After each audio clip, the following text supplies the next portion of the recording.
Entrepreneurship का जो वो कीड़ा होता है और वो जो शौक होता है ना कि यार इससे पैसे आएंगे और पैसों से बहुत कुछ आ जाता है। कि मैंने वो वीडियो गेम वाले से बात करी कि भाई देखो ये समोसे वाला तो थोड़ा दूर है, मैं तुम्हारे जो है ना शॉप के साथ जो है वो लगाऊंगा, टेबल लगाऊंगा और मैं यहाँ समोसे बेचूंगा। हमने विद इन 1.5 साल $1 मिलियन का रेवेन्यू हिट किया कि डिजीरैप्स के अंदर कोई बंदा हायर होगा वो thousands of dollars ही कमाएगा। हम काम कर रहे हैं यूएस ब्रांड्स के साथ, ठीक है, उसमें फॉर्च्यून 500 कंपनीज भी कभी कभी होती हैं, सिलिकॉन वैली कंपनीज होती हैं। अमाल का दारोमदार नीयत पे है और इंसान को वही सब कुछ मिलता है जिसकी उसने नीयत की।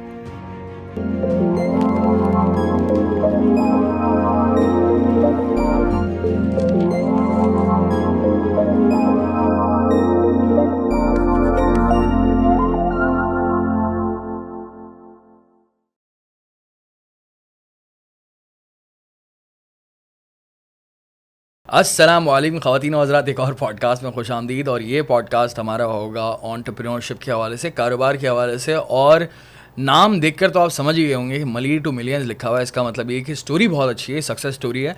और बेसिकली क्योंकि जब इंसान स्क्रैच से शुरू करता है, ज़ीरो से शुरू करता है, और हम लोग जब देखते हैं कि एक मिडिल क्लास इंसान निकल कर एक $1 मिलियन मल्टी $1 मिलियन कंपनी अगर खड़ी कर लेता है, $1 million US dollars, so it is a big thing, it is not normal.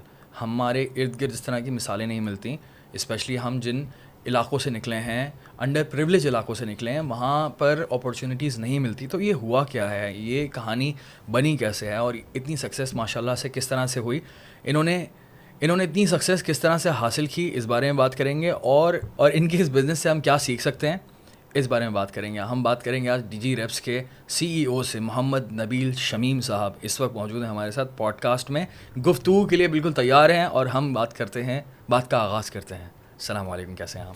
वालेकुम अस्सलाम, अल्हम्दुलिल्लाह। नबील भाई, बहुत बहुत शुक्रिया, thank you so much for coming here and it's a pleasure for me, very very honoured. और मैं आई थिंक काफ़ी महीनों से हम लोग इस बारे में प्लान कर रहे हैं। कितने महीने हो गए? आई थिंक 2-3 महीने तो हो गए होंगे। 2-3 महीने हो गए। मेरे दिमाग में एकदम आया हमारा लिंक किसकी वजह से। पहले मैं बात करना चाहता हूँ आपसे डायरेक्टली आपकी ही जर्नी के हवाले से। लेट्स टॉक फ्रॉम स्टार्ट, क्योंकि मैंने जैसे इंट्रो में कहा कि यार ये इस जर्नी की या फिर इस स्टोरी की ब्यूटी ही ये कि हम पहले स्टार्ट को देखें कि बंदा आया कहाँ से, निकला कहाँ से। सो मुझे बताएं कि आपका बचपन, पढ़ाई, स्कूल, इलाका, ऑल ऑफ दैट, वो कैसा था माहौल? बिल्कुल यार, thank you so much for having me first of all Daniel, really appreciate it. यार शुरुआत मेरी जो है वो बहुत ही हम्बल बैकग्राउंड से है। मतलब कराची का, I am born and raised Karachiite. तो कराची का वो एरिया जो कि मतलब ज़ाहिर है लोअर मिडिल क्लास तबके के लिए जाना जाता है, मलीर की बात कर रहा हूँ मैं। और वहाँ से हमारा जो है स्टार्ट हुआ। वैसे तो खैर I was born and raised, not raised but I was born in ये जावेद स्वीट्स, जावेद निहारी वाली गली और रॉयल स्वीट्स वाली गली, 14 नंबर दस्तगीर अब्बी एरिया। तो वहाँ से फिर कराची में ट्रैवल करते करते फिर हम जो है ना शाह फैसल शिफ्ट हुए। उसके बाद I was like 5 years old, तो हम मलीर शिफ्ट हो गए थे।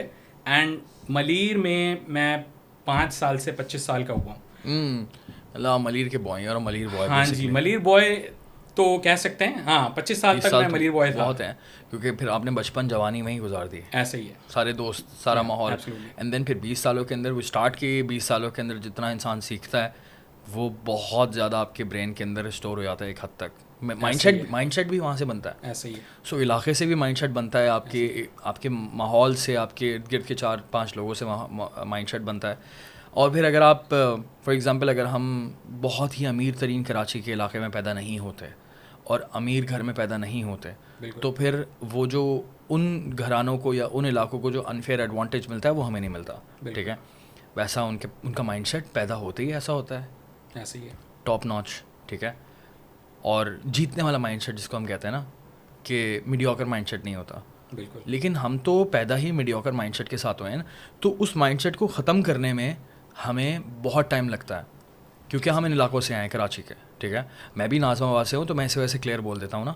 तो आप जब निकलते हैं तो आपको उसको कॉन्कर करने के लिए अपने माइंडसेट को ना बहुत टाइम लगता है। बट ये कि ये अच्छा सीन है कि जिस तरह से आप निकले हैं। तो मुझे बताएं कि अगेन माहौल कैसे बेहतर हुआ, माइंडसेट किस तरह से आपका ये बना कि यार आगे निकलना है? यार देखो, मैं शुरू से ही ना, बचपन से ही कुछ कीड़ा तो था एंटरप्रेन्योरशिप का, बिजनेस करने का. उसका रीज़न ये था कि again the same thing that you have talking about as well, and I can totally relate to that. क्योंकि जब आप उस मोहल्ले में, उस माशरे में बड़े होते हुए आ रहे होते हो, तो आपके पास लिमिटेड रिसोर्सेज होते हैं. आपके वालिदैन के पास भी बड़े लिमिटेड रिसोर्सेज होते हैं. लिटरली आपको पॉकेट मनी जो मिलती है, आप डेली, बच्चे की क्या ख्वाहिश होती है ना, बच्चा जाता है, कहता है यार मेरी चीज़ पूरी होनी चाहिए, जो हम बचपन में कहते थे कि भाई इतने की चीज़ हमें चाहिए. अब वो भी अगर आपकी पूरी ना हो, तो then you get that sense कि यार मतलब पैसा होना चाहिए. सही है. पहला तो यही आता है ना, बच्चा तो इतने डीपर नहीं सोचता कि पैसा कैसे होना चाहिए, क्या होना चाहिए. तो वहाँ से ना एक कीड़ा जो ना स्टार्ट था. मैं देखता था कि यार जितने भी लोग बिजनेस कर रहे हैं ना, इवन इलाके में भी, मैं मलीर की भी बात कर लूँ, भले कम कमा रहे हो, लेकिन गाय बड़ी आती है. हाँ, तो बिजनेस में बरकत है, कारोबार में बरकत है. ठीक है.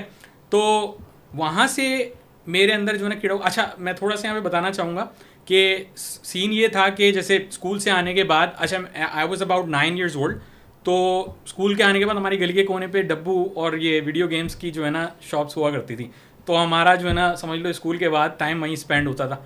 और उसके बाद वहाँ मैं देखता था यार, मैं मतलब 8 आने का, 1 रुपये का टोकन लेके जो है ना सब जो है वो खेल रहे हैं. King of fighter. कम, मतलब मैं देखता था कम कमा रहा है. लेकिन फिर हम वो सारे बच्चे जब दोस्त निकलते थे वहाँ से, तो समोसे जो है ना, समोसे वाला अपना एक पथारा लगाता था, और वहाँ पे यार उसकी बड़ी अच्छी इनकम हो जाती थी. यहाँ तो इसने बड़ी इन्वेस्टमेंट डाली हुई थी, वीडियो गेम डाला हुआ, ये वो. अब बच्चा जो है, बच्चा अपने लेवल पे सोच रहा है, ठीक है, 9 साल का, कि यार वीडियो गेम लेना पड़ेगा, दुकान डालनी पड़ेगी, समोसे वाले का क्या है. तो वो मेरा समझ लो एक फर्स्ट वेंचर बन गया. उसको देख के मैंने क्या किया कि मैंने वो वीडियो गेम वाले से बात करी कि भाई देखो, ये समोसे वाला तो थोड़ा दूर है, मैं तुम्हारे जो है ना साथ शॉप के साथ है ना, शॉप के साथ जो है वो लगाऊंगा, टेबल लगाऊंगा, ठीक है, और मैं यहाँ समोसे बेचूंगा, समोसे और फ्राइज़. तो समोसे और फ्राइज़ मैंने लगाए 3 दिन के लिए. लॉस किया मैंने, क्योंकि ज़ाहिर है बच्चा तो फिर बच्चा है, और सारे दोस्त यार है ना हमारे, वो उधार पे लेके खा गए. फ्राइज कैसे बनाए थे? यार घर पे बनाए थे, हम इससे बनवाए थे. तो जबरदस्त यार, जबरदस्त, गुड आइडिया. बट यार वो लॉस में बन गया, but that was my first unofficial unorganised venture and learning as well. But कीड़ा वहीं से था. तो दैट इज सीन है यार. आई थिंक हर इलाके में ना हर बच्चा नहीं होता जो कि इस तरह से सोचता हो. फॉर एग्जांपल, अगर मैं अपने बचपन का वाक़या सोचूं, एग्जैक्टली 9-10 साल की उम्र में ना मैंने ईद कार्ड का ठेला लगाया था. तो मुझे याद है कि मेरे उस पूरे एरिया में 100 बच्चे होंगे, लेकिन सिर्फ 2-3 थे जिन्होंने ये काम किया था. तो अगेन एंटरप्रेन्योरशिप का जो वो कीड़ा होता है और वो जो शौक़ होता है ना कि यार इससे पैसे आएंगे, और पैसों से बहुत कुछ आ जाता है. ठीक है, पैसों से आपके ऑप्शंस खुल जाते हैं लाइफ में, and you can afford what ever you want. मतलब ऑप्शंस आ जाते हैं, या तो आप खरीदना चाहें तो खरीदें, ना खरीदना चाहें तो ना खरीदें, आप दिल नहीं मारते. ऐसे ही है. तो ये चीज़ तो ज़बरदस्त है. और उसके बाद फिर क्या होता है?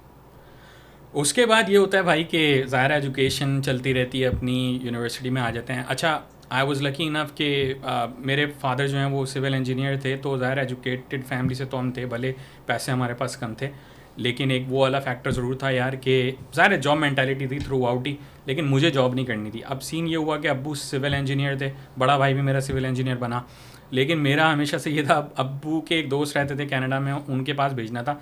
तो खैर मुझे कॉलेज अच्छी जगह से करना था, गवर्नमेंट वगैरह से नहीं करना था. आपको पता है उस वक्त पार्टी वगैरह के सिस्टम्स और चक्कर बड़े होते थे. तो मैंने डिसाइड किया कि यार मैं NCR कॉलेज, NCR से जो है ना वो एजुकेशन है, that was one of the top colleges in Karachi eight that time. I don't know about now, but वहाँ से मैंने जो है ना अपना वो किया. अच्छा, अब उससे होता क्या है? NCR बहुत मशहूर था ब्रो. एग्जैक्टली. एंड वहाँ से होता क्या है यार कि मलीर से जब आप आ रहे हो तो NCR is a different experience, because there are gatherings, or there are people, there are students coming from all areas of Karachi, from defense, so you get that exposure is very important. मिल गया आपको, माहौल मिल गया. वहाँ से माहौल मिल गया. And I am one of those people, जैसे कि मैंने बताया कि बचपन में ऐसी सोच चल रही थी, तो मैं क्विक लर्नर तो हूँ, तो वहाँ पे मैं फ़ौरन घुल मिल गया. वहाँ से फिर हम गए इकरा यूनिवर्सिटी में, दैट्स अनदर, ठीक है ना, same good people, creative people. And business के लिए आपको पता है कि IU का बड़ा नाम है बिजनेस एजुकेशन के लिए. और वहाँ पे फिर गैदरिंग भी सारे हर एरिया से लोग आते हैं. पढ़ाई भी बहुत अच्छी होती है वहाँ की. तो when I was in university, तो वहाँ पे हमारा, क्योंकि I was doing business administration there, तो वहाँ हमारा जो है ना कोर्स हुआ करता था। अच्छा, आईटी में मैं शुरू से ही कंप्यूटर का बड़ा शौक था, गेम्स खेलते थे, ये सारी चीज़ें तो अपनी जगह थी। तो आईटी, लेकिन मैंने साथ में बिज़नेस करना था, तो मैंने बड़ा ही एक कशमकश थी। जैसे मैं I was walking you through that experience के अब्बू चाहते थे कि मैं इंजीनियरिंग करूं, बट मैं एनसीआर में गया, उन्होंने मुझे प्री इंजीनियरिंग में एडमिशन दिलाया था। वहाँ पे मैंने खुद जाके जो है वो चेंज कर दिया कॉमर्स पे, सही है। एंड उसके बाद बड़ी जो ना मेरी क्लास हुई घर पे। लेकिन मैंने अब्बू को एक बात कही थी, and I am very proud of that right now, क्योंकि वो सब मैंने करके भी दिखाया कि अब्बू मुझे ये नहीं करना इंजीनियरिंग, ठीक है, मैं टेक का बंदा हूँ, लेकिन मुझे मैनेजमेंट साइंसेस करनी है क्योंकि मुझे बिजनेस ऑपरेट करना है, मुझे बिजनेसमैन बनना है। तो वहाँ बड़ी डिसएग्रीमेंट्स हुए अब्बू। एग्जैक्टली फरहान कुरैशी वाली स्टोरी है, 3 Idiots वाली। लेकिन आपके पास कोई रेंचो दोस्त नहीं था, आपको खुद खड़ा होना पड़ा अपने वाले साहब के आगे, and which is good, respectfully of course. हाँ, respectfully of course, of course. अच्छा, तो अब्बू एट दैट टाइम ज़ाहिर है बाप है, वो अपने उस वक्त जो सोच रहा होता है बेहतर सोच रहा होता है। लेकिन उसके बाद फिर क्या हुआ कि मैंने चेंज किया, एंड थ्रू आउट एनसीआर में क्या सिस्टम होता था कि हर महीने ना उनके टेस्ट वगैरह होते थे। थ्रू आउट एनसीआर मेरी स्कॉलरशिप्स रहीं, तो अल्हम्दुलिल्लाह उससे अब्बू जो है ना थोड़ा सेटिस्फाइड रहे। एंड देन इकरा यूनिवर्सिटी में भी I clear that with a very good CGPA, 3.7 से मैंने वहाँ पे क्लियर किया। एंड थ्रू आउट वहाँ पे भी स्कॉलरशिप पे रहा मैं। वहाँ पे मैं बता रहा था कि 2.6 से ऊपर नहीं कर पाया मैं जीपीए कभी। नहीं करो यार, नहीं करो यार। हाँ, पता नहीं क्यों, मुझे वजह समझ नहीं आई। नहीं यार, माशाल्लाह you've done I great. know I think I'm smart and I think, लेकिन मुझे लगता है कि यूनिवर्सिटी का जो तालीम का निज़ाम था, ग्रेडिंग तरीका ना, मुझे शायद सूट नहीं किया। Could be 3.7 तो बहुत नेक्स्ट लेवल है यार। यार मैं ये तो आगे, ये तो फ्रंट सीट वाले बच्चे I was among the top 5 at that time. आप आगे बैठते थे क्लास में? यार मैं आगे बैठता था हमेशा से, and there were a lot of CR mentality. नहीं, CR मैं नहीं बना, और ना मैं कभी बनना चाहता था। मैं बन गया था गलती से। अच्छा, फर्स्ट सेमेस्टर में। ओके, गुड सीन है यार। फिर उसके बाद तो यार वहाँ से जो है ना, क्या कहते हैं, हमारे कुछ कंप्यूटर रिलेटेड भी कोर्सेज, अब ज़ाहिर है मैनेजमेंट साइंसेज में आपके एक्सेल वगैरह, आप तुम्हें पता होगा कि 2014 के टाइम पे जो है फ्रीलांसिंग का काफ़ी जो है ना बूम हुआ था, पाकिस्तान में भी हुआ, शुरू हो गया था एक तरह से ना, हाँ, नाम शुरू हो गया था। तो वहाँ हमारा कैप 1 और कैप 2 करके जो ना कोर्सेज होते थे, कंप्यूटर एप्लीकेशन टू बिजनेस। तो वहाँ पे ज़ाहिर एक्सेल का मैं चीता था उस टाइम पे, अभी भी हूँ, लेकिन अब एक्सेल का इतना यूटिलाइजेशन नहीं हो, तब तो AI आ गया और बहुत सारी चीज़ें हैं। बट लॉन्ग स्टोरी शॉर्ट कि वहाँ पे हमारे एक टीचर थे सईद अहमद के नाम से, उन्होंने कहा कि यार देयर आर प्लेटफॉर्म्स, आप लोग जो है ना जो कंप्यूटर में अच्छा है वो जाके फ्रीलांसर प्रोफाइल बनाए, प्रोजेक्ट पकड़े, एक्सेल पे प्रोजेक्ट करे। अच्छा, उस वक्त कैप 1 कैप 2 मुझे सही से याद नहीं है, बट मैंने तकरीबन कोई 12 से 15 स्टूडेंट्स जो मेरे दोस्त थे, उनके कैप 1 कैप 2 के प्रोजेक्ट्स मैंने करके दिए थे, and I was that good in Excel. तो हो सकता है कि जो है ना काफ़ी मेरे दोस्त यार सुन रहे हो तो उनको ये बात याद आ जाए। बट वहाँ से मैंने प्रोफाइल जाके बनाई ओडेस्क के ऊपर। ODesk is the old name of Upwork, ठीक है। तो शायद पाकिस्तान में अभी नई जनरेशन जेन जी वगैरह को ही नहीं पता हो, हमें मिल रहे हैं सारे फ्रीलांसर्स को भी नहीं पता होगा जो कि ऑलरेडी अपवर्क पे काम कर रहे हैं। पॉसिबिलिटी क्या 100% नहीं पता, बराबर में बैठा हुआ उसको नहीं पता। हाँ, तो आपको पता है ओडेस्क? नहीं पता। अपवर्क जो है उसका पुराना नाम था ओडेस्क, और ओडेस्क और इलांस भी एक प्लेटफॉर्म था। इन दोनों ने जब मर्जर किया था तो देन दे क्रिएटेड अपवर्क। तो ओडेस्क के ऊपर मेरी टॉप रेटेड प्रोफाइल थी, and I was among literally the few less than 100 people in Pakistan जिनकी टॉप रेटेड प्रोफाइल उस वक्त हो गई थी। आप फ्रीलांसर क्या फ्रीलांसिंग करते थे यार? मैंने स्टार्ट किया था कि मैं क्या सर्विसेज देते थे? एक्सेल की सर्विसेज देने के लिए, लेकिन उसमें मैंने अर्न नहीं किया। अर्न मैंने किस में किया? वही ना, रास्ते बनते हैं। बिल्कुल ऐसे है। तो रास्ता तो बना, लेकिन मैंने कहा यार यहाँ प्रोजेक्ट ज़्यादातर मैं चेक कर रहा हूँ वो सेल्स के हैं। अब सेल्स में भी बड़ा गेम, क्योंकि मैंने 8 महीने के लिए कॉल सेंटर में काम किया था आफ्टर माई मैट्रिक, ठीक है। तो वहाँ से ना वो डक क्लीनिंग की एक कैंपेन थी, तो वो काम करके हमें ज़रा जो है ना एक्सपीरियंस हो गया था, एक्सेंट वगैरह भी थोड़ा आ गया था। तो मैंने कहा यार एक्सेल में तो इतनी बात नहीं बन रही, $50 के प्रोजेक्ट मिल रहे हैं और 1 टाइम प्रोजेक्ट मिल रहे हैं, फिर महीनों तो कुछ नहीं मिल रहा। मैंने कहा यार सेल्स का ट्राई करते हैं। तो वहाँ सेल्स का एक प्रोजेक्ट लगा और ठक करके उसने मुझे हायर कर लिया। और किस तरह का प्रोजेक्ट था? It was my first client. It was a sales project where I was the sales development rep, and I had to call मतलब जो वो एक practice management company थी, ठीक है, मुझे कायरोप्रैक्टर्स और नेचुरल हेल्थ केयर प्रैक्टिशनर्स को जो है वो कॉल्स करनी होती थी कैलिफोर्निया में through and all these places to book meetings. तो as simple as that my appointment setting sales का एक प्रोजेक्ट था. उस क्लाइंट के, वो मेरा पहला यूएस का क्लाइंट था, वो आज भी मेरा दोस्त है. मैं यूएस जाता हूँ तो उससे मिलता हूँ. तो उससे जो है ना, जोनाथन नाम है उसका, एंड उससे मेरी जो ना बड़ी अच्छी दोस्ती हुई. 2 साल तक उसके साथ में रहा. अब इन 2 साल के बाद मेरे पास और प्रोजेक्ट्स आने शुरू हो गए क्योंकि मेरी टॉप रेटेड प्रोफाइल, जैसे मैंने बताया, तो टॉप रेटेड जब आप हो जाते हो तो आपको प्रोजेक्ट पे जाके बिड नहीं करनी पड़ती. आपके पास खुद भी जो है ना एप्लीकेशंस आ रही होती हैं या रिक्वेस्ट आ रही होती हैं कि भाई I'd like to hire you. क्योंकि बिडिंग पे पैसे लगते हैं. एग्जैक्टली. अच्छा, उस टाइम नहीं लगते थे. ये थे, it's a very old thing. But Upwork ने बाद में वो उन मॉडल्स के ऊपर जो है ना वो किया था. बट खैर बात ये है कि वहाँ से जब प्रोजेक्ट्स आने शुरू हो गए, अब मैं तो एक ही हूँ, मैं तो लिमिटेड काम कर सकता हूँ. There is only so much that one person can do. So from there I identified the opportunity यार कि why do I waste these opportunities. मैं लेता हूँ, एजेंसी बनाता हूँ. अपवर्क पे उस वक्त नया नया एजेंसी का कॉन्सेप्ट आया था, तो वहाँ पे एजेंसी क्रिएट करी, as a one man show company create करी. तो 2016 में मैंने प्रोडिजी सॉल्यूशंस के नाम से, which is my Pakistani company, Pakistani venture, और अल्हम्दुलिल्लाह आई हैव 50 एम्प्लॉइज़. डिफेंस में हमारा ऑफिस है. एंड वो स्टार्ट करी as a digital business development, digital marketing, email marketing company. ठीक है, तो that is from where the journey started as a professional entrepreneur and everything. या बहुत आला. अच्छा, वो करती क्या थी Prodigy Solutions? So all my ventures except for maybe one or so. Upwork की एक प्रोफाइल थी आपकी, उसके थ्रू आपके पास क्लाइंट्स आ रहे थे उसमें, Prodigy Solutions में. Yes. And you had more people under you जिनको आप काम फॉरवर्ड करते हैं. हाँ, वो क्लाइंट को भी पता था. क्लाइंट को भी पता था ज़ाहिर है, because they are reaching out. Exactly. और वो किस तरह के काम होते थे? डिजिटल बिजनेस डेवलपमेंट एक कैटेगरी है, उसके अंदर आपके पास ईमेल मार्केटिंग आ जाती है, डिजिटल मार्केटिंग आ जाती है. ठीक है, तो प्राइमरीली हम लोग ईमेल मार्केटिंग कर रहे थे, लीड जनरेशन कर रहे थे. लीड जनरेशन की वो फिर ज़ाहिर है बड़ी डिटेल हो जाएगी, लेकिन उसके बहुत सारे मेथड्स हैं लीड जनरेशन के. तो हम क्लाइंट्स को लीड्स जनरेट करके दे रहे थे through different methods. One of them is email marketing, the other one is Facebook ads, which was pretty new at that time. तो yeah these were the services that we provide and still to date. मतलब Prodigy Solutions तो यही service provide करती है आज तक कर दी है. जी बिल्कुल. उस वक्त आपने इस तरह से शुरू किया email marketing, digital marketing, and then after that 2017-18 तो इस तरह आहिस्ता आहिस्ता कारवां बढ़ता गया. ठीक है ना, लोग जुड़ते गए, वही वाली बात है. और उसके बाद 2017 में अल्हम्दुलिल्लाह जो है ना वो शादी के भी प्लान स्टार्ट हो गए हमारे.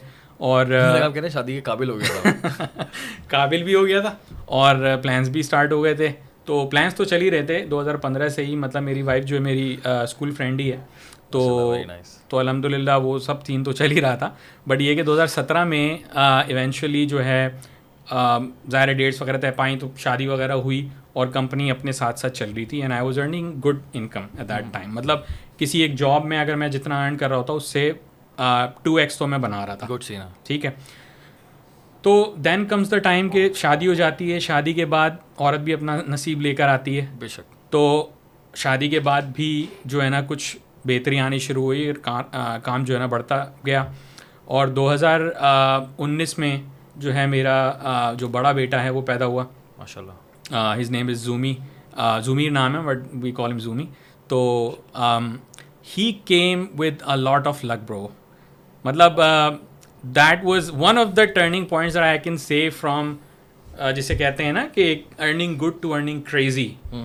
तो दैट वाज द टाइम, क्योंकि जिस महीने वो पैदा हुआ है मेरी इनकम या कंपनी का profit literally for the first time it was crazy, like 4x 5x. 4x 5x. Yeah, it's a lot. It was crazy and I could not literally like मतलब अपना मैं जो है ना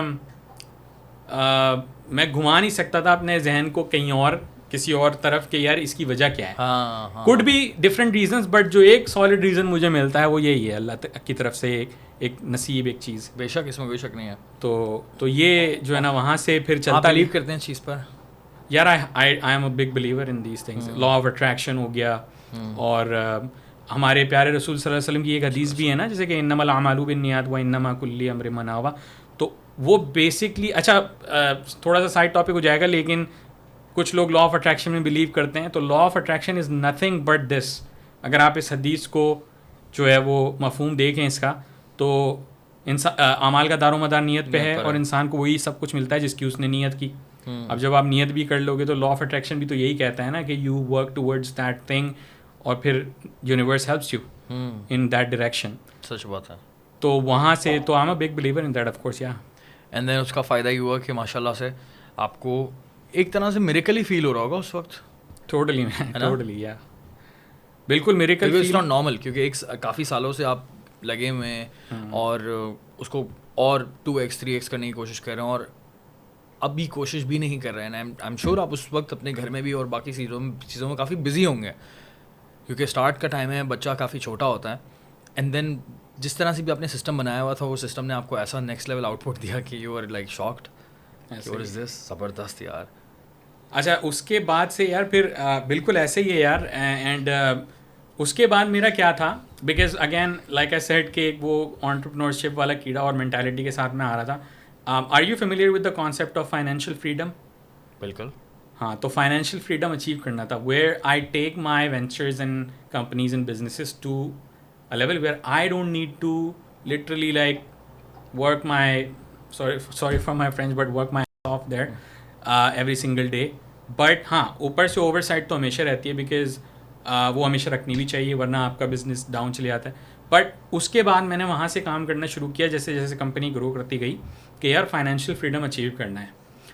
तो वहाँ से यार अब क्या हुआ, कंपनी बढ़ती गई 2020 2021, और इस दौरान मैंने एक चीज़ रियलाइज़ करी यार। अच्छा, अब हम अपवर्क से हट चुके थे, बल्कि इससे पहले ही हम अपवर्क से काफ़ी हट चुके थे। हमारे अब क्लाइंट्स जो थे वो अपवर्क से नहीं आ रहे थे, अनटिल आई थिंक 2017 तक अपवर्क से क्लाइंट्स आते थे। लेकिन उसके बाद से अब हम डायरेक्ट क्लाइंट जो है ना पकड़ना शुरू कर दिए थे, क्योंकि we had those ways and approaches through which we किस तरह से डायरेक्ट क्लाइंट? यार डायरेक्ट क्लाइंट्स में वही जो स्ट्रैटेजी और जो टैक्टिक्स हमें हमारे क्लाइंट्स हमारी सर्विसेज लेने के लिए हमसे हायर करते थे, which is what, lead generation, email marketing और मेटा एड्स वगैरह। मेटा तो हम आज बोलते हैं, उस वक्त फेसबुक एड्स होते थे, सिंपल। तो यही सब अप्रोचेस हमने कहा यार हम अपने बिजनेस पे भी लगाएं, क्योंकि हम दूसरों के लिए भी तो यही कर रहे हैं। तो हमने अपने बिजनेस पे भी यही लगाई। अब हमने डायरेक्ट क्लाइंट पकड़ने शुरू कर दिए यूएस से। डायरेक्ट क्लाइंट पकड़ने का फ़ायदा ये है कि जब एक क्लाइंट अपवर्क के ऊपर आ रहा होता है, तो वो एक अपवर्क मेंटालिटी लेके आता है कि I am outsourcing it, I am hiring from third world countries. तो ऑल उनके जहन में ये चीज़ आ जाती है कि यार चीप लेबर, चीप काम करवाएंगे। लेकिन when you are getting a client from directly, not from the Upwork platform, तो उसके जहन में ये मेंटालिटी नहीं होती कि यार मुझे चीप फ्रीलांसर मिल जाएगा, बिकॉज उसके जहन में एक ब्रांड मेंटालिटी आ गई होती है। Brand is very important, branding is very important, क्योंकि आप अपवर्क पे जब तक वो एक फ्रीलांसर हो, एक एजेंसी भी हो, तो एक लिमिटेड स्कोप के अंदर हो। तो हम अपवर्क से हट गए थे बहुत पहले। तो इस तरह करके लॉन्ग स्टोरी शॉर्ट, जैसे जैसे हमारा चलता गया 2020 21 22, मैंने रियलाइज़ किया यार कि नाउ व्हाट, मतलब अपवर्क से हट के इधर तो आ गया, अब इससे भी आगे। टेंशन नहीं होती होगी कि अगर आप किसी और अपवर्क से हट रहे हैं तो वो सामने जो एजेंसी है या क्लाइंट है वो पैसे लेकर भाग जाए या फिर स्कैम कर दे? नहीं, because that is where the expertise and experience comes in. आप टर्म्स ऐसे ही रखते हो कि अपवर्क के अलावा भी आपको पता है कि एस्क्रो प्लेटफॉर्म्स होते हैं। Escrow literally I think escrow.com, अगर आप देखना चाहो। वैसे अब तो हम जो है ना काफ़ी अर्सा हो गया डायरेक्टली क्लाइंट के साथ स्ट्राइप के थ्रू हम लोग चार्ज करते हैं। अच्छा, मैं पाकिस्तानी एंटिटी की बात नहीं कर रहा, वो तो मैं आता हूँ अपनी यूएस कंपनी की तरफ। बट ये है कि आपके उसके मेथड्स होते हैं, जिसमें से एक एस्क्रो पेमेंट का मेथड है। एस्क्रो पेमेंट में यही होता है कि दैट्स क्या कह सकते हैं उसको, कि इंटरमीडियरी प्लेटफॉर्म, कि जिस पे आके क्लाइंट जो है वो पैसे सबमिट कर देता है, और जो सर्विस प्रोवाइडर है वो अपनी सर्विस प्रोवाइड करके उसी प्लेटफॉर्म को बता देता है। तो सेम सिस्टम है अपवर्क वाला, लेकिन वो अपवर्क नहीं है और वो बहुत ज़्यादा चार्ज भी नहीं करता, उसकी एक लिमिटेड फ़ी होती है। तो एक ये तरीका है। और दूसरा तरीका यार ट्रस्ट बेस का है। मैं आपको बताऊं कि ख़ास तौर पे हम तो यूएस में काम कर रहे थे, तो I speak for the US. और यूएस में अल्हम्दुलिल्लाह एक एक्सपीरियंस ऐसा नहीं है कि किसी क्लाइंट ने पैसों की कोई चीज़ की हो। मतलब हमारे पाकिस्तान में तो फिर भी ऐसे सीन हो सकते हैं कि पैसे फिर भी ऐसे ही सीन्स हो सकते हैं ना, जो बहुत होते हैं ऐसे सीन्स, तो बहुत होते हैं यार, कि आपने काम किया और इंसान ही बदल गया, वो इंसान ही बदल गया। ऐसे ही है। आप परेशान यार, आप कहाँ सर मतलब यहाँ कोई कंज्यूमर कोर्ट्स नहीं है, या मैं कहाँ केस करूँ इस बंदे पर, यू कांट डू एनीथिंग, ऐसे ही you can not do anything. यहाँ पर अगर कोई भी पैसे लेके आपके चला जाए, आप कुछ भी नहीं कर सकते हैं सिवाय उसको मैक्सिमम आप एक इंस्टाग्राम पे स्टोरी लगा देंगे उसके खिलाफ, 2 दिन के लिए लोग उसको गाली देंगे, दैट्स इट। कोई फ़ायदा नहीं होगा, कोई ख़ास फ़ायदा नहीं होगा। ये बड़ा बैड सीन है यार, बैड सीन है, कोई अकाउंटेबिलिटी नहीं है पाकिस्तान में यार। ऐसे ही तो बहुत होते हैं यहाँ पर तो स्कैम्स बहुत होते हैं। ऐसा ही है। इसी वजह से आपने मैंने पाकिस्तान में इसी वजह से जो है ना पाकिस्तान में सर्विसेज प्रोवाइड नहीं करी। अच्छा 2 रीज़न थे, ये एक मेन रीज़न नहीं है, ये भी एक बड़ा रीज़न तो है ही कि पैसों के मसले होते हैं यहाँ पे, और कोई भी एडवांस में कुछ नहीं देता। अच्छा आई वाज टेलिंग यू कि एक तो वो तरीका था, एंड दूसरा ये कि आप हमेशा, हम किसी यूएस क्लाइंट के साथ काम करते थे तो कुछ ना कुछ एज अ फर्स्ट पेमेंट ज़रूर ले लेते थे, वो भरोसे कि वो जो हम उर्दू में बयाना होता है ना, तो वो बयाना वाला टोकन या तो वो एडवांस पेमेंट हो जाती थी, तो एक हो जाता था। अच्छा तो फिर उसके बाद ये होता है कि यू कैन ऑलवेज जो है ना provide the services and charge them, और अगर बैंकिंग के थ्रू भी पेमेंट कर रहे हैं तो you can trust them enough, क्योंकि पहली पेमेंट की थी ना उसने। अब अगर काम गलत होगा, काम खराब होगा तो पेमेंट नहीं करेगा, लेकिन काम सही होगा तो you can be rest assured के यूएस के क्लाइंट से आपको पेमेंट मिल जानी है इंशाल्लाह। कुछ सीन है। हाँ फिर उसके बाद फिर यार ये हुआ कि अगेन लाइक आई सेड के अपवर्क से हटके जब हमने बाहर से काम किया तो we started earning like I said के 4x 5x मोर, क्योंकि डायरेक्ट क्लाइंट पकड़ रहे थे, अब ब्रांड क्रिएट कर लिया था। फिर वहाँ से मैंने कहा यार कि पाकिस्तान तक क्यों रेस्ट्रिक्ट रहे, ठीक है ना, व्हाट्स नेक्स्ट। तो द नेक्स्ट वाज कि यार now because the client are still coming, still paying 3x 4x more than Upwork, but we are still a Pakistani company, we are still Pakistani brand. तो वहाँ से मैंने कहा नाउ इज़ द टाइम कि अब यहाँ पे ना US company, US brand create करना पड़ेगा। तो दैट इज़ द टाइम कि 2000, ये तो बड़ा फैसला है बॉस, ये बड़ा ये फैसला निकलने वाला फैसला है बिल्कुल कि मलीर से निकल के आप यूएस जा रहे हैं। ऐसे ही है। That is a big thing, that is a great thing यार, माशाल्लाह, very nice, so happy to know this. तो अब वहाँ से मैं निकल के जो ना मैं यूएस गया, मैंने यूएस में वर्किंग करी, इनिशियल वर्किंग करी 2021-22 मेरा वर्किंग में गया, और वहाँ पे वर्किंग करने के बाद, क्योंकि वर्किंग में ये था कि ज़ाहिर वर्किंग किस तरह से होती है यार, देखो पहले तो ये है कि आप कौन सा जो ना वेंचर स्टार्ट करने जा रहे हो। जो काम प्रोडिजी सॉल्यूशंस करती है ना, वो मेरी डिजी रैप्स की अगर हम बात करें तो डिजी रैप्स जो कि मेरा मेन वेंचर है इस वक्त, ठीक है ना, माई कैश काउ बिजनेस, तो वो 2023 में स्टार्ट किया, एंड हमने 1.5 साल में ही उसका जो है ना $1 मिलियन मार्क अचीव किया रेवेन्यू में। या एग्जैक्टली, वेरी गुड यार, इन द रेवेन्यू। एंड वो इसलिए था क्योंकि पीछे से बहुत सारा हिस्ट्री और एक्सपीरियंस लेके आ रहे थे ना। वो किस तरह से किया है, डीजी रैप्स क्या है यार? DigiReps exactly. तो जहाँ मैं इसको आपके सवाल के साथ कनेक्ट करूँगा अभी, वो ये है कि अगेन आपको जब ये पता चल गया ना कि पहले तो आप ये डिसाइड करो कि आपने करना क्या है। क्या आपने यही प्रोडिजी सॉल्यूशंस को ही एक्सपैंड करके, या जो भी आपकी कंपनी है उसी को एक्सपैंड करके आप आगे लेके जाना चाह रहे हो, या फिर आप कुछ एडिशनल करना चाह रहे हो, अपॉर्चुनिटीज़ और भी जगहों पे। तो हमने कहा कि यार हमने वहाँ से फिर अगेन हमारा जो था पूरा प्लान, हम बेसिकली एक रिस्ट्रिक्टेड एरिया में या रिस्ट्रिक्टेड सर्विसेज में हम डील करते थे, डिजिटल बिजनेस डेवलपमेंट, सेल्स वगैरह, ऑनलाइन सेल्स। तो उससे एक्सपैंड करके Digireps is basically tech enabled remote talent company, ठीक है। What we do is we provide remote professionals, not from Pakistan only, but from global locations, no matter where you are based out of. If you have the right skill sets, if you have the right talent and right experience, we are going to place you in US companies. सही है, आप काम अपने घर से बैठ के करोगे, and काम क्या करेंगे तो डिजी रैप्स की जो है वैसे तो 10+ रोल्स के अंदर हम इस वक्त जो है ना डील कर रहे हैं। 10+ रोल्स के अंदर हम जो है ना वो रिमोट प्रोफेशनल्स प्रोवाइड करते हैं यूएस कंपनीज को, from different locations in the world including Pakistan. क्या बात है। अच्छा, अब ये 10+ जो है, मैं उसमें तो नहीं जाऊँगा 10+, लेकिन मैं कैटेगरीज बता देता हूँ। 2 कैटेगरीज के अंदर है, which is very important for the audience as well, कि सेल्स एंड सपोर्ट। तो सेल्स एंड सपोर्ट से रिलेटेड जितने भी रोल्स हैं, and people can go to the website and check it out as well, वो सारे जो है ना role sales and support category के अंदर आ जाते हैं, जिसके अंदर sales development rep, digital marketing rep, customer support rep and all of these other roles. And then technology side पे UI UX designer front end back end developer, full stack developer. तो ये टेक्नोलॉजी साइड. सो ये दो main categories हैं. इनके हम जैसे for example if there is a company in the US और in the Silicon Valley that wants to hire a full stack developer, let's say. तो what we do is we get those projects, we have the wage and we have the क्या कहते हैं partnerships और सारी history और background सारा contracts.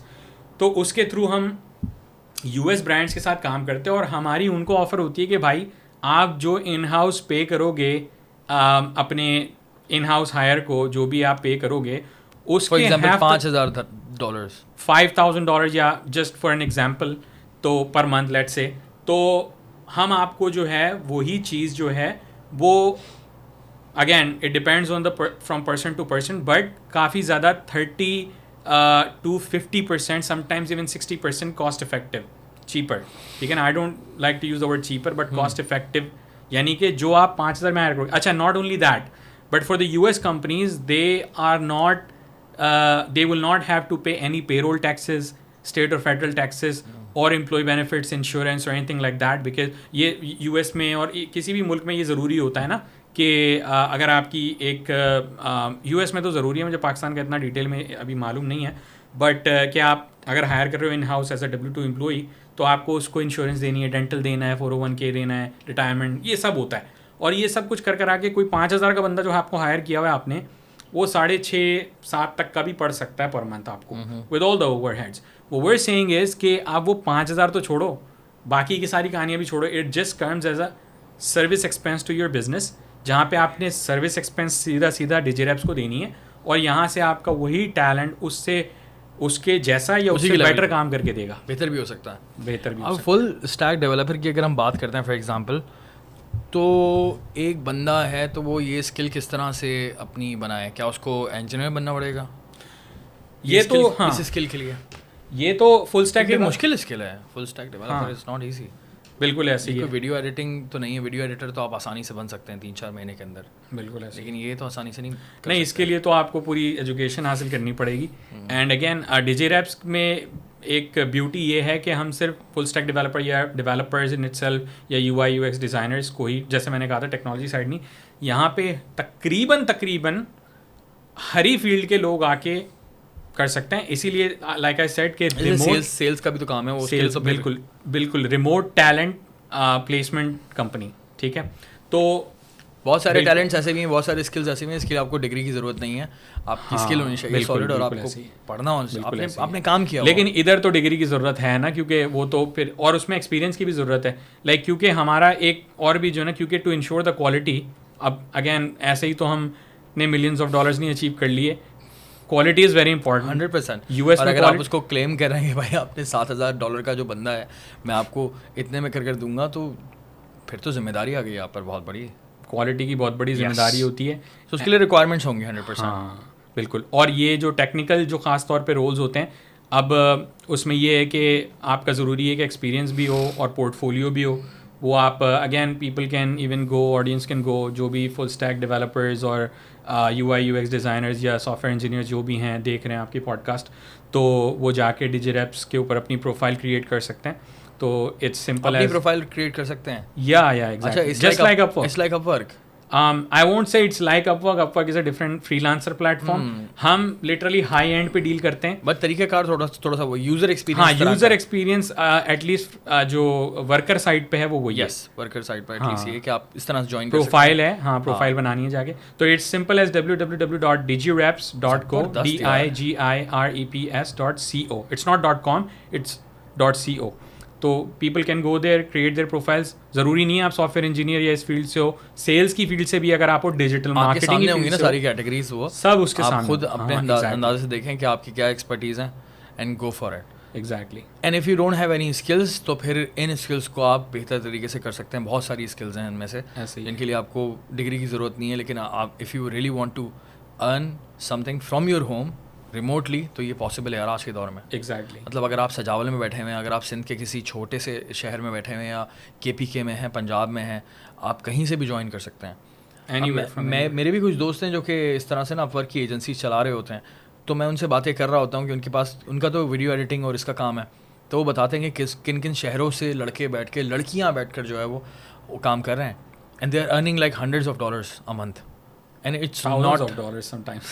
मतलब मैं वीडियो एडिटिंग की बात कर रहा हूँ. हाँ, हंड्रेड्स ऑफ डॉलर्स बिल्कुल. कमाना ईजी है. थाउजेंड ऑफ डॉलर्स वही वाली बात है ना कि हम लोग वही इतने सारे लोग आजकल जो है फजूल का चूना और चूरन बेच रहे हैं कि अरे कुछ नहीं, थाउजेंड्स ऑफ डॉलर्स कमाएं घर पे बैठ के. इतना आसान नहीं होता घर पे बैठ के कमाना, लेकिन हाँ hundreds of Hundreds of dollars dollars तो बहुत लोग कमा इतने पैसे जितना एक मास्टर्स किया हुआ बंदा एक एक्सपीरियंस के साथ किसी बिजनेस किसी कंपनी में कमा रहा होता है, आप आराम से घर बैठकर उससे ज़्यादा कमा सकते हैं. अच्छा, मैं यहाँ पे थोड़ा सा ऐड करना चाहूँगा कि डिजीरैप्स के अंदर कोई बंदा हायर होगा वो थाउजेंड्स ऑफ डॉलर्स ही कमाएगा. उसका मैं रीज़न बताता हूँ. बिकॉज हमारी थोड़ी सी, क्योंकि हमें इंश्योर करनी होती है, हम काम कर रहे हैं यूएस ब्रांड्स के साथ, ठीक है. उसमें फॉर्च्यून 500 कंपनीज भी कभी कभी होती हैं, सिलिकॉन वैली कंपनीज होती हैं. अरे वाह. तो इट्स वेरी इंपॉर्टेंट. कंपनीज होती है, उनको काम देना होता है. बिल्कुल, उनको काम करके जब देना होता है तो मिलियन मल्टी-मिलियन डॉलर कंपनीज भी आई हुई हैं. बिल्कुल काम ऐसे, देना, बिल्कुल जिनके लिए ऐसे, काम करना. बिल्कुल ऐसे ही. कौन सी बड़ी कंपनी है जिसके लिए आपने काम किया? यार वी हैव, इसकी वर्थ कितनी होगी जिसके लिए आपने काम किया? we have many clients. Like there is a client called TLK Fusion, which is a very big California based marketing agency है. वो खुद भी marketing agency है, लेकिन वो हमसे जो है बंदे हायर करती है. And that company, it's मैं इसको इस तरह बता देता हूँ, they work directly with Hollywood celebrities. And one of their clients is the यार वो Kardashians are one of their clients, right? So you can just imagine कि वो इस टाइप की कंपनीज भी होती हैं. तो इस टाइप की कंपनीज भी होती हैं, तो यू कैन जस्ट इमेजिन कि किस लेवल के ब्रांड्स हैं, इनको क्वालिटी चाहिए. तो मैं थाउजेंड्स ऑफ डॉलर्स की जो बात कर रहा था, डिजीरैप्स के साथ सिलेक्ट होना बड़ा इंपॉर्टेंट है. पहली बात तो ये कि क्राइटेरिया थोड़ा डिफिकल्ट है. Not everybody can join Digireps. I will be very honest with that, क्योंकि एक्सपीरियंस मिनिमम 2 साल का तो होना मैंने चाहिए. बोला ना कि हम पॉडकास्ट में मेरी कोशिश ये होती है कि यार मैं एटलीस्ट झूठे ख्वाब ना दिखाऊं लोगों को. नहीं, बिल्कुल ऑनेस्ट होना ज़रूरी है. काफ़ी सारे लोग नहीं, आजकल हम देख रहे होते हैं इंटरनेट पर क्या क्या झूठ चल रहा होता है कि यार इतने हज़ारों डॉलर ये कमाओ वो कमाओ और ये बन जाओगे रातों रात करोड़पति. There is no shortcut to success. But again मेहनत करने वाले के लिए वाकई शॉर्टकट ही होती है. अगर आप सही से मेहनत करेंगे ज़्यादा टाइम नहीं लगेगा आपको, and you will be able to earn a lot of money. So that's good कि भाई आपने जो है क्वालिटी और वो जो है रिक्वायरमेंट इतनी हाई रखी हुई है कि जो ज्वाइन करेगा तो वो अच्छे पैसे कमाएगा. थाउजेंड्स ही कमाएगा, thousands of dollars. That's good यार. हाँ, सिलेक्ट होगा नहीं होगा ये एक बड़ा चैलेंज होगा. आई will be honest with that. या अभी कितने लोग हैं यार? अभी अल्हम्दुलिल्लाह हमारी कंपनी में जो है वो तकरीबन 500 प्लस जो है रिमोट प्रोफेशनल्स का पूरी दुनिया से पोर्टफोलियो है, जिसके अंदर काफ़ी जो अच्छा पाकिस्तान से हम जो टैलेंट हायर करते हैं ना. अब देखो ये भी एक बात है, मैं I'd like to go into that a little bit, कि हर जगह ना हर किस्म का टैलेंट है ना अच्छा नहीं मिलता. पाकिस्तान से सेल्स का टैलेंट हमें अच्छा नहीं मिलता, मिल ही नहीं सकता ना. एक्सेंट इज़ अ, अब अगर हम क्वालिटी की बात कर रहे हैं तो मुझे लैटिन अमेरिका से ना countries like Jamaica, Colombia, Nicaragua, Argentina, Brazil, those are the regions that are in South America, very close to the US. They also are very familiar with the US culture as well. Yes. तो और time zone का भी कोई मसला नहीं होता. यहाँ तो आपको रात को काम करना पड़ेगा ना. सही है. और फिर एक्सेंट का बहुत बड़ा इशू है. हम इंडियन, पाकिस्तान और बांग्लादेश में एक्सेंट अच्छा नहीं मिलता, एक्सेप्शंस को हटा के. ठीक है. कॉल सेंटर वाले बॉयज का फिर भी निकल आते हैं. वो भी यार कहीं ना कहीं पकड़े जाते हैं. मतलब हाँ पकड़े तो जाते हैं कहीं ना कहीं, लेकिन बहुत जो मेरा एक दोस्त तो बहुत पक्का है, उसने तो अपना नाम भी जॉन रखा हुआ है. मैंने कहा ना एक्सेप्शंस तो होती हैं. जो चीते हैं वो चीते हैं. उसको बोलूंगा भी तो यहीं से निकल के डिजीरैप्स को बोलूंगा उसको मैं. बताइएगा, बिल्कुल बताइएगा. ओके, तो फिर उसके बाद ये जमैका, इन कंट्रीज को आप ज़्यादा प्रेफर करते हैं? ये सेल्स साइड. ठीक है. पाकिस्तान से हम कौन से टैलेंट को हायर करते हैं, क्योंकि हम पाकिस्तानी ऑडियंस से अभी बात कर रहे हैं, तो इसमें सारे सॉफ्टवेयर इंजीनियर्स आ गए. आप चैंपियंस हमारे सॉफ्टवेयर इंजीनियर सर, चीते बॉयज. सर हम हैकिंग भी तो करते हैं ना. फिर लेकिन लड़के हैं हमारे बड़े काम. अभी जंग में हमने देखे ना. हाँ, हैकिंग के अलावा भी काफ़ी अच्छे काम कर रहे होते हैं. सॉफ्टवेयर इंजीनियर्स तो हमारे पास बहुत हैं, बेहतरीन और अच्छे हैं, बेहतरीन है. बिल्कुल. True. और मैं I can tell you this because I am in the industry. मैं तो उस कश्ती में सवार हूँ, तो I can tell you this कि one of the best and top talent for software field या इवन डिज़ाइन फील्ड के अंदर पाकिस्तान में. In the world. That's a big statement. आपने वो तो सुना ही होगा ना कि जो पाकिस्तान माशाल्लाह, अभी मैंने लास्ट टाइम चेक किया, थोड़ा टाइम हो गया, बट पाकिस्तान वो टॉप 3 में तो थी, जो कि फ्रीलांसिंग प्रोड्यूसिंग कंट्रीज थी. yeah. तो खैर, तो coming back to the point तो सेल्स के जो होते हैं वो हम जो है ना लैटिन अमेरिका वगैरह से हायर करते हैं, लेकिन digital marketing, UI/UX design, front end back and full stack development, ये सारे रोल्स के जितने लोग देख रहे हैं वो आके अपनी प्रोफाइल्स बना सकते हैं, दे कैन अप्लाई। फिर रिक्रूटमेंट का एक प्रोसेस है, ज़ाहिर है मेरी जो है ना पूरी हमारी टीम बैठी हुई है वो उनको रिक्रूट करेगी। देयर आर डिफरेंट स्टेजेस, तो they will need to go through, तो फिल्टरिंग प्रोसेस है। तो उस फिल्टर होने के बाद अब तक आपके पास ऑलरेडी 500 लोग हैं यार पूल में 500 लोग हैं, फिल्टर हो चुके हैं, फिल्टर होके। तो एट एनी टाइम हमारे पास अल्हम्दुलिल्लाह हमारे पास एट एनी टाइम 500 लोग तो रहते हैं, क्योंकि क्लाइंट आ रहे होते हैं और उन पे प्लेस करना होता है मैं फॉर्म। और हर क्लाइंट को हर कोई समझ में भी नहीं आता, जैसे क्लाइंट जब आता है तो हमें उसको भी 5 बंदे तो निकाल के देने पड़ते हैं ना, तो उसमें से चूज़ करेगा। अब वो 5 बंदे निकालने के लिए 50 से होना पड़ता है। 50 के रेज्यूमेज और इंटरव्यूज से जब आप निकल के आओगे तो 5 आएंगे आपके पास फिल्टर होके। सही बात। उन 5 को हम प्रेजेंट करते हैं, क्लाइंट को भी 5 में से 1-2 ही समझ में आते हैं तो वो उनको सिलेक्ट करता है, और फिर वो प्रॉपर इंट्रोडक्शन का प्रोसेस भी होता है, सारा होता है। तो इसका मतलब you always need good people, of course, yeah, है ना? always need experienced people with at least 2 years of experience, Yeah. at least। और फिर वो क्लाइंट की रिक्वायरमेंट पे भी responsible डिपेंड as well. करता है।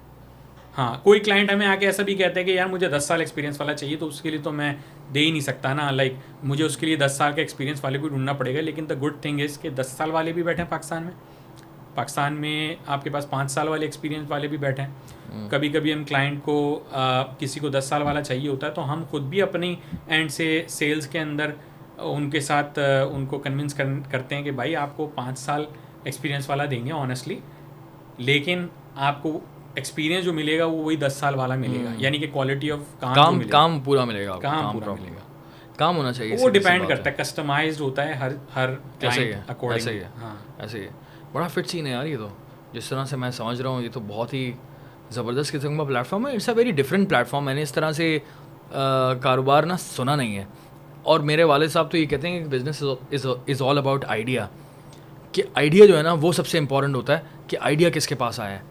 एंड देन फिर कुछ लोग, फिर उसका सेकंड पार्ट ये होता है कि फिर 100 लोगों के पास आइडिया आता है, उनमें से सिर्फ 10 एग्जीक्यूट कर पाते हैं, लेकिन आइडिया बहुत इंपॉर्टेंट होता है। Idea is everything.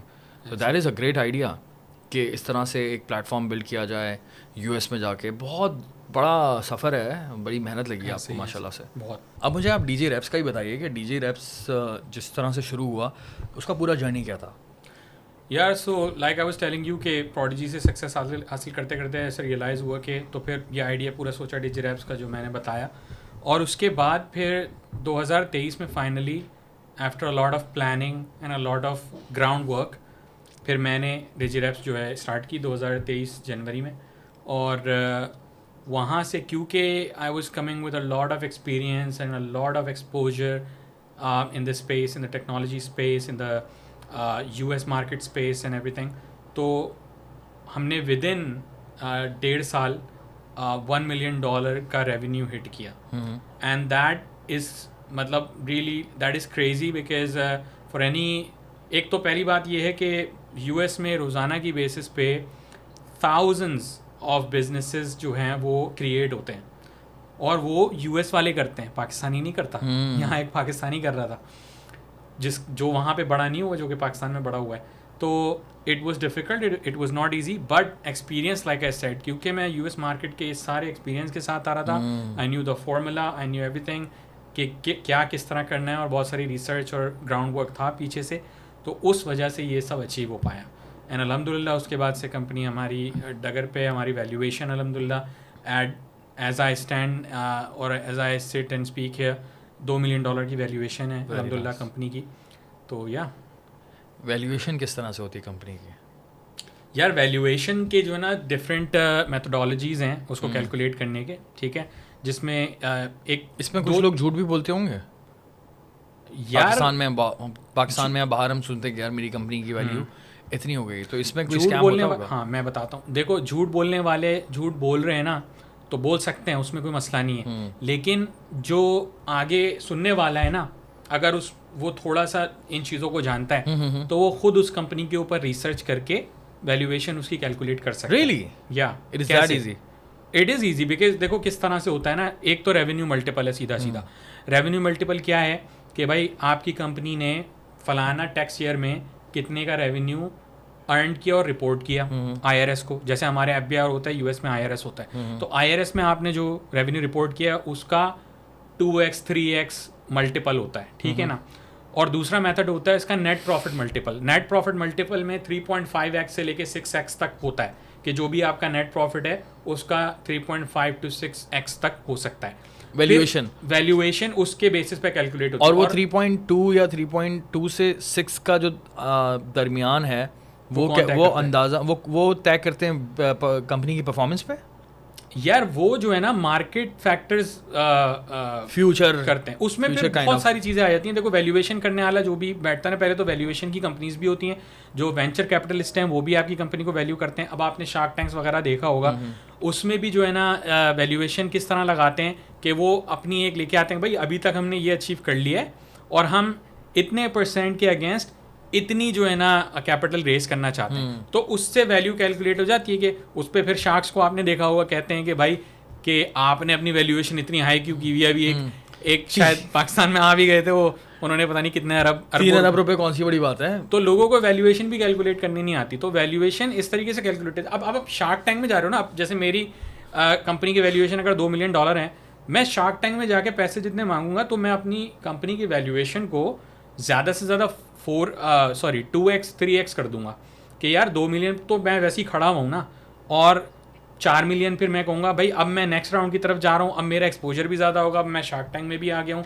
अब कंपनी ग्रो भी कर रही है, तो ऑटोमेटिकली कंपनी की वैल्यूएशन बढ़ना शुरू हो जाएगी। खैर, coming back to the point that you were asking कि किस तरह इसमें झूठ बोलते हैं, तो झूठ बोलने वाले बोल सकते होंगे, लेकिन इसका कैलकुलेट करने का मेथड अगर कोई एजुकेटेड है और कोई इस फाइनेंस साइड से खास तौर पे है तो he can easily go and calculate through the revenue of that company, ठीक है।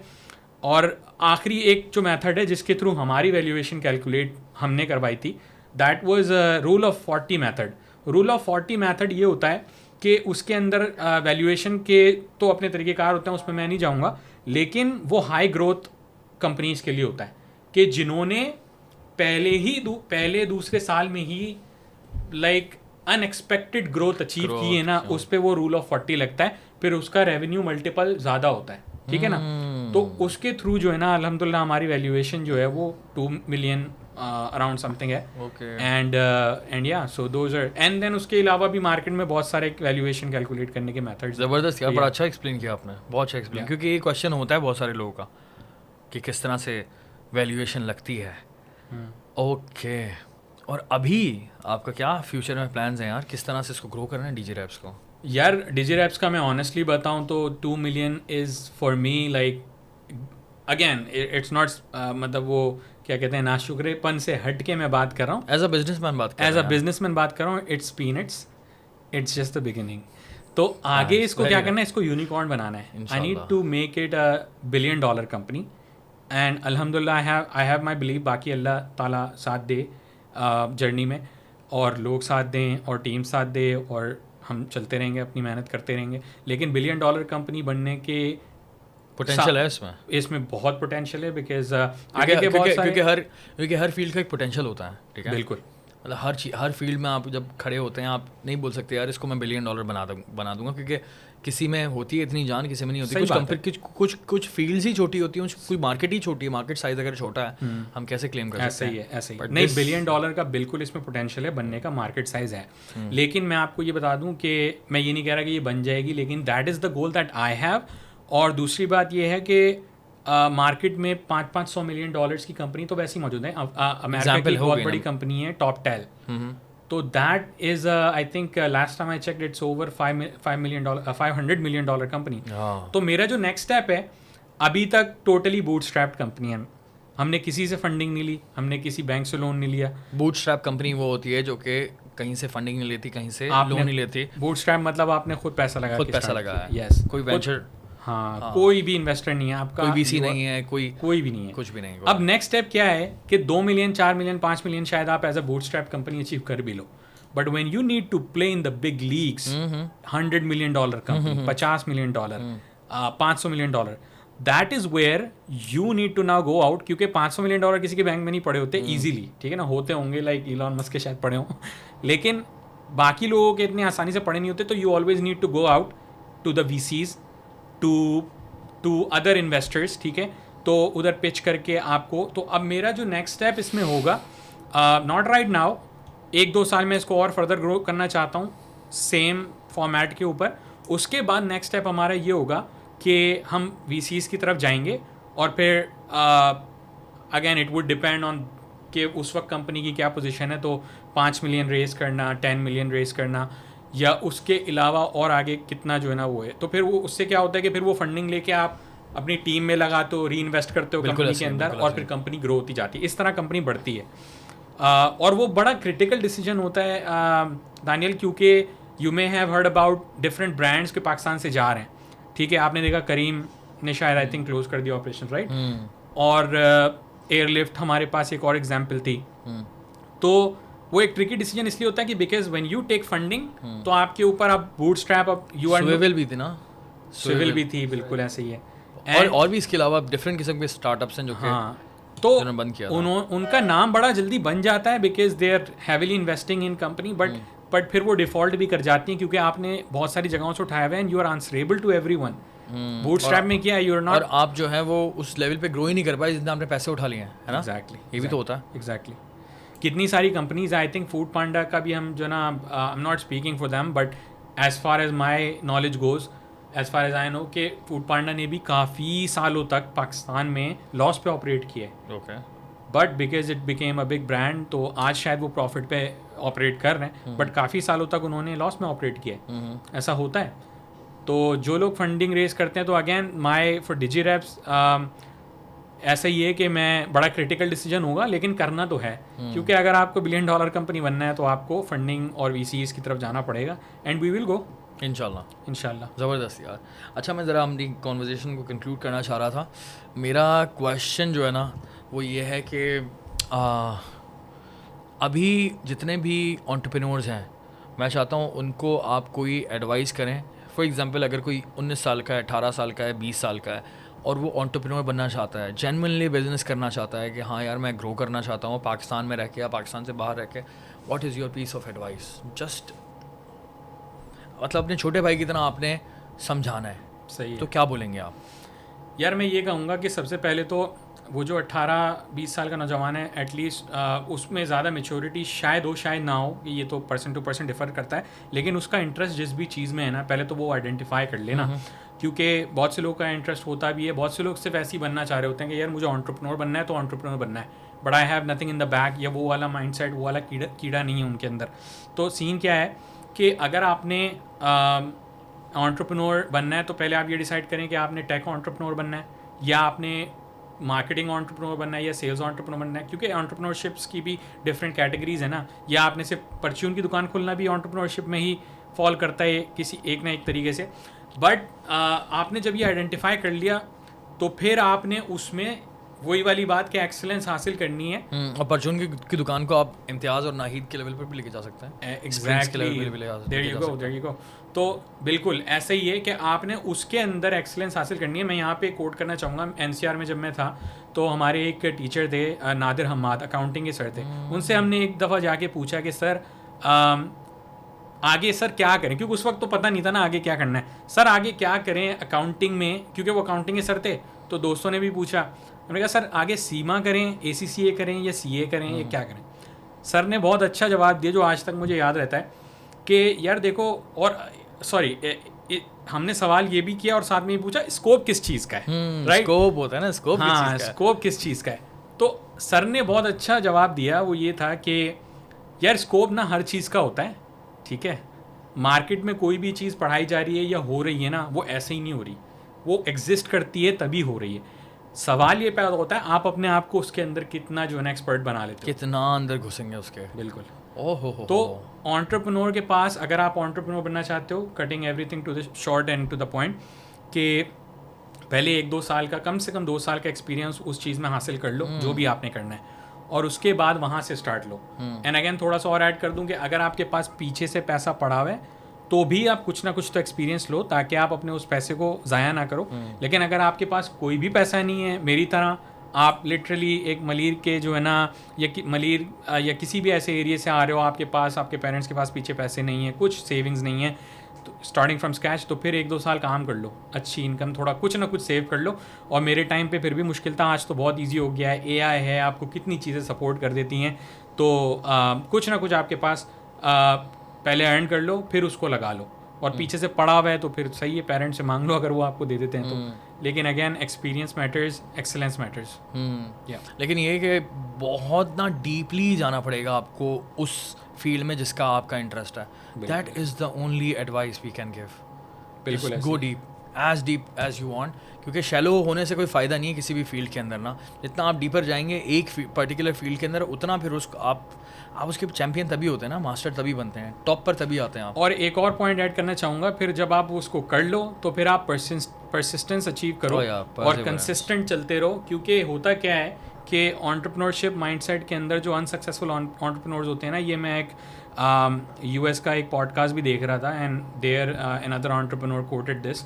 तो I am just gonna basically summarize the same thing अपनी लैंग्वेज में, कि साइकिल होता है ये, एंटरप्रेन्योरशिप का कीड़ा होता है, उसके बाद वो आगे जाता है, अचीव करने की कोशिश करता है, अचीव नहीं कर पाता है, स्ट्रेस में जाता है, फिर वो वापसी जो है ना स्ट्रेस में, डिप्रेशन में आ जाता है, और फिर वो कोई और चीज़ अडॉप्ट कर लेता है, उस चीज़ को छोड़ देता है, फिर वो जीरो पे आ जाता है। मतलब न्यू फील्ड ना, मतलब ये यार ये वाला बिजनेस चल रहा है, इस पे आ जाऊँ, फिर वो सर्किल घूमता रहता है। तो उसमें बहुत ज़रूरी है कंसिस्टेंसी, कि ठीक है मैं ये भी नहीं कह रहा आप 5 साल लगा दो, लेकिन 1 साल 2 साल तो लगाओ ना उसके ऊपर, उसके बाद भी कुछ नहीं हो पा रहा तो ठीक है फिर शायद। यार इट डिपेंड्स बेसिकली कि आपका एक्सपीरियंस क्या है। हम ये भी नहीं कह रहे कि never give up and always stay in that field. ऐसी फील्ड जिसका आपको लग रहा है आपका कोई इंटरेस्ट भी नहीं बन रहा, आपको लग भी रहा है उसका आप कुछ बन नहीं पा रहा, तो कभी ना कभी आपको गिव अप करना पड़ता है एक सर्टेन पॉइंट पर आकर।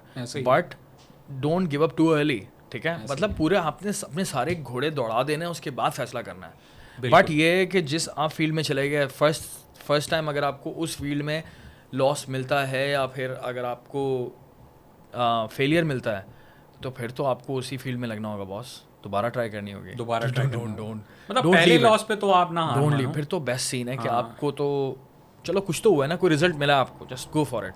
दोबारा जाना पड़ेगा, दोबारा, और चौथी पांचवी मरतबा, तीसरी मरतबा डेफिनेटली हो सकता है, दूसरी मरतबा या आप ज़बरदस्त किस्म का आपको सक्सेस मिले इंशाल्लाह, क्योंकि दुनिया इसी तरह से चलती है। और हम कोई नई बात नहीं कर रहे हैं, it works like this all over the world. Karachi से लेके पेशावर में जो एंटरप्रेन्योर्स बैठे हुए हैं वो भी इसी तरह से बने, कहीं भी पूरी दुनिया में जहाँ भी एंटरप्रेन्योर्स बैठे हैं वो भी इसी तरह से बने कि उनको स्टार्ट में वाकई हर्डल्स थी। और बहुत सारे ऐसे लोग हैं जिनको बहुत सारी हर्डल्स होती हैं, बहुत ज़्यादा हर्डल्स होती हैं, वो 5-5 साल लगा देते हैं और उनका कुछ नहीं बनता, फिर उसके बाद जो है दे कम आउट एज ग्रेटेस्ट और गोट्स।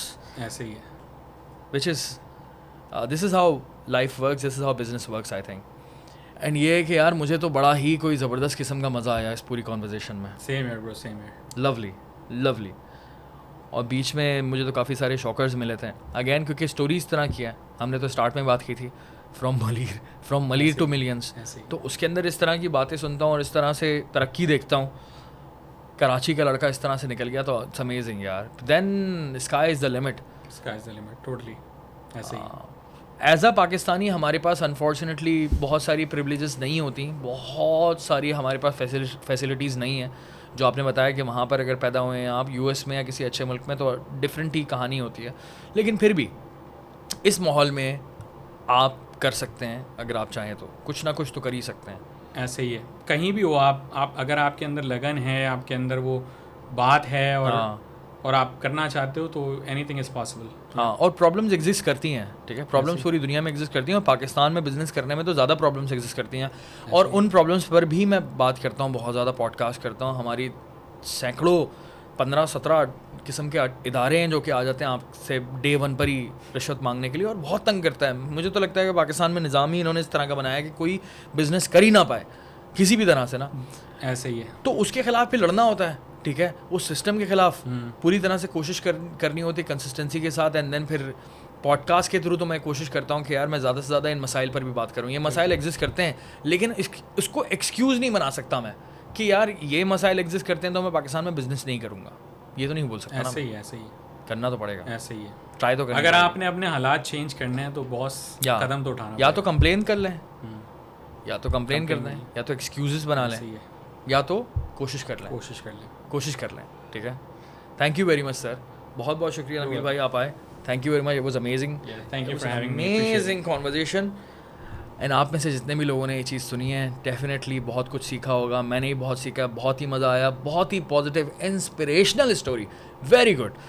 तो मुझे भी आप लोग ईमेल कर सकते हैं, अपने सजेशन दे सकते हैं पॉडकास्ट के हवाले से, कोई चीज़ अच्छी लगी, कोई चीज़ अच्छी नहीं लगी, कोई क्वेश्चन हो, कोई सजेशन हो प्लीज़। और नबील भाई को भी आप फॉलो कर सकते हैं, डीजी रैप्स को आप लाजमी चेक कीजिएगा।